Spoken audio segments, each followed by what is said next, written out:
Hello students, in this video we are going to discuss about the method to calculate the oxidation number. In this video I will tell you the few tips with the help of which you can easily calculate the oxidation number of the atoms in the given molecule or the ion. इसके लिए बच्चों you have to just keep few points in your mind that during any reaction if any chemical species is present in its molecular or atomic state, its oxidation number is always and always considered to be 0. For example, if during any reaction only Fe is written, इसका oxidation state you will consider 0. Only copper is written, definitely you will consider its oxidation state 0. These are the elemental state of the iron, copper, or it is simple written silver, again you will consider it 0. Or if it is written sodium only, of course the oxidation state of sodium is considered to be 0.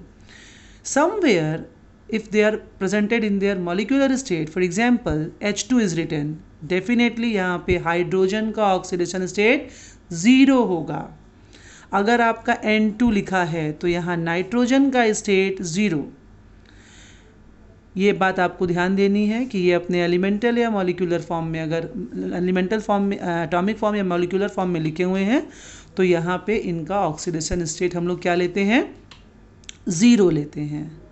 दूसरी बात, normally आप oxygen, normally I am telling you, normally आप oxygen का -2 लेते हैं. In general आप हमेशा oxygen का ऑक्सीडेशन स्टेट 0 लेंगे. हाइड्रोजन का इन जनरल आप हमेशा +1 लेंगे.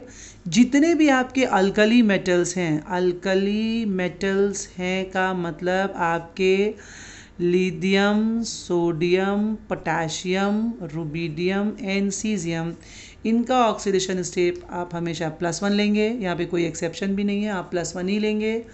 अल्कलाइन अर्थ मेटल यानी कि ग्रुप 2 के जो मेटल्स हैं इनका ऑक्सीडेशन स्टेट, ग्रुप 2 के मेटल्स यानी beryllium, magnesium, calcium, strontium, barium, radium नहीं ले रहे हैं because radium is radioactive and is very unstable, +2 लेंगे.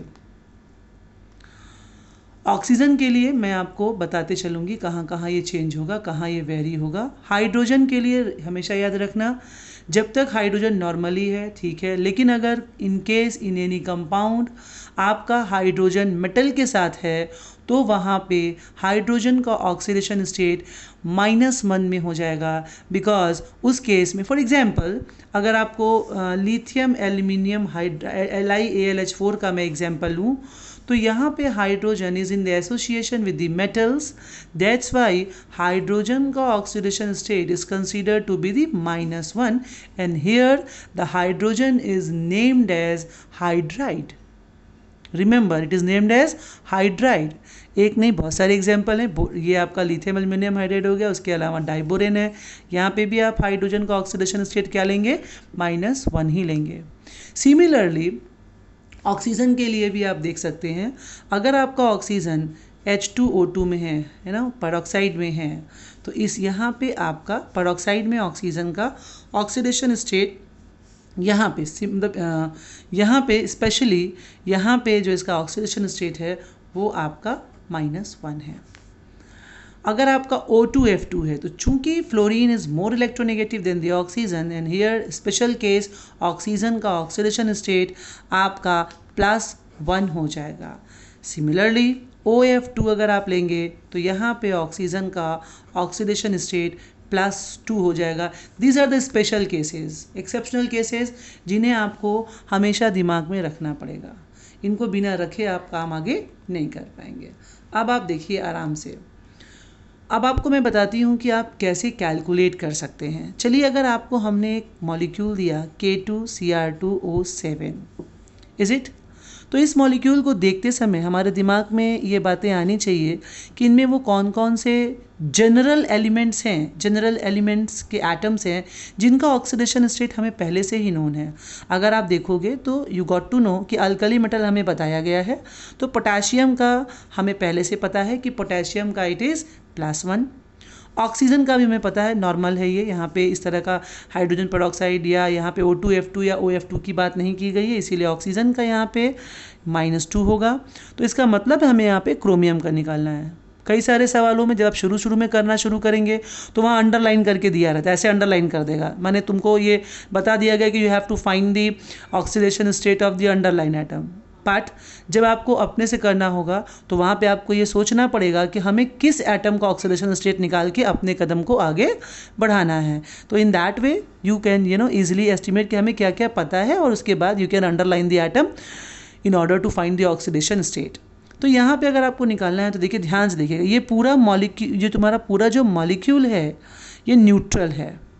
सो what the way you have to write, see potassium 2 है तो 2 पोटेशियम के एटम हो गए, और इनका ऑक्सीडेशन स्टेट हमेशा +1 होता है, ठीक। तो 2 × +1 for the potassium, plus chromium का हम चूंकि हमें निकालना है ऑक्सीडेशन स्टेट तो हम उसे x मान लेंगे, और क्रोमियम की संख्या यहाँ कितनी है 2, तो it is going to be 2x plus the number of the oxygen atom is 7, तो 7 मल्टीप्लाइड बाई ऑक्सीजन का नॉर्मल स्टेट में कितना होता है -2, तो वी विल राइट -2, एंड जो टोटल सम होगा that is going to be 0। Why it is going to be 0? It is 0 because कि यहाँ पे K2Cr2 मॉलिक्यूल में कहीं कोई चार्ज नहीं है, that's why we are putting sum equals to 0। Now you can calculate 2 + 2x + -14 equals to 0.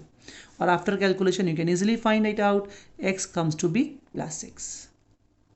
One more example I would like to introduce. You can calculate MnO4 2-। चलिए यहाँ पे हम आपके आसानी के लिए अंडरलाइन कर देते हैं कि आपको मैंगनीज का निकालना है। तो मैंगनीज को हमने x मान लिया, is it okay, x plus oxygen की संख्या यहाँ पे 4 है, 4 into oxidation state of the oxygen in the normal state it is -2, it is -2, I have mentioned somewhere, yes it is -2, so 4 into -2 equals to, चूंकि यहाँ पे charge जो है वो कितना है -2 है, तो sum is equal to -2, we will write -2 here। now x -8 equals to -2, x is equal to -2 plus 8 equals to +6, so here the oxidation state of manganese is +6। now तुम लोग ये सोच रहे होगे कि मैं ये टॉपिक एब्रप्टली यहाँ क्यों बता रही हूँ। पीरियोडिक ट्रेंड को पढ़ते समय you have to go through the oxidizing and the reducing property of the elements across the period and down the group, for which you must have the concept of oxidation and reduction. That's why I have introduced this concept here. Thank you. अभी हम लोग कल कुछ और questions के साथ मिलेंगे। Happy learning, stay safe, bye bye.